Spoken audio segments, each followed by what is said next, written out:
جاهزة؟ يلا تشرحي لنا قارة أوروبا. اه طبعا. طيب يلا بينا نشوف. رقم 1 بيقولك الدائرة. القطب الشمالي. الدائرة القطبية الشمالية. مم. طيب رقم 2 جبال. اورال. أورال. هي جبال أورال دي بتفصل ما بين قارة ايه وايه؟ اسيا واوروبا. آسيا وأوروبا. برافو عليك. رقم 3 جبال. جبال الألب. برافو. رقم 4 هضبة موجودة في أسبانيا.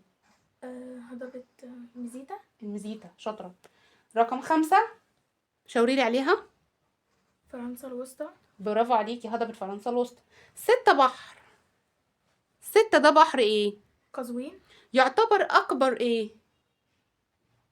يعتبر أكبر بحر. مغلق. برافو. أكبر بحر مغلق في العالم.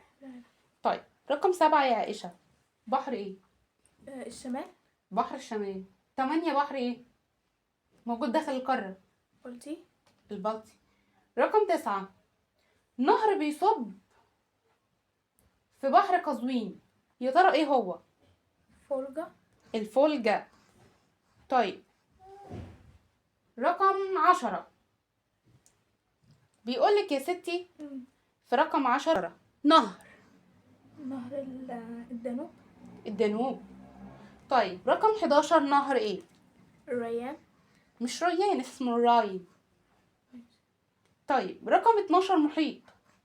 الأطلنطي سهل أوي. الأطلنطي. سهل أوي. ماشي. رقم 13 محيط. القطب الشمالي. المحيط القطبي الشمالي. برافو. رقم 14 هنا عندي غابات. النفطية. طب احنا ليه سميناها الغابات النفطية يا عائشة؟ بسبب أشجارها الكثيفة. بسبب ان هي تنفض أوراقها في فصل الشتاء والخريف. برافو. طيب رقم 15 بيقول لي هنا اقليم. إقليم البحر المتوسط. البحر المتوسط. طيب 16 هنا سهل. وريهولي كده 16. الأوروبي سهل ايه؟ العظيم. السهل الأوروبي العظيم. طيب رقم 17 مضيق ايه؟ جبل طارق. برافو. رقم 18 شبه جزيرة. 18 البلقان. شبه جزيرة البلقان. علي صوتك.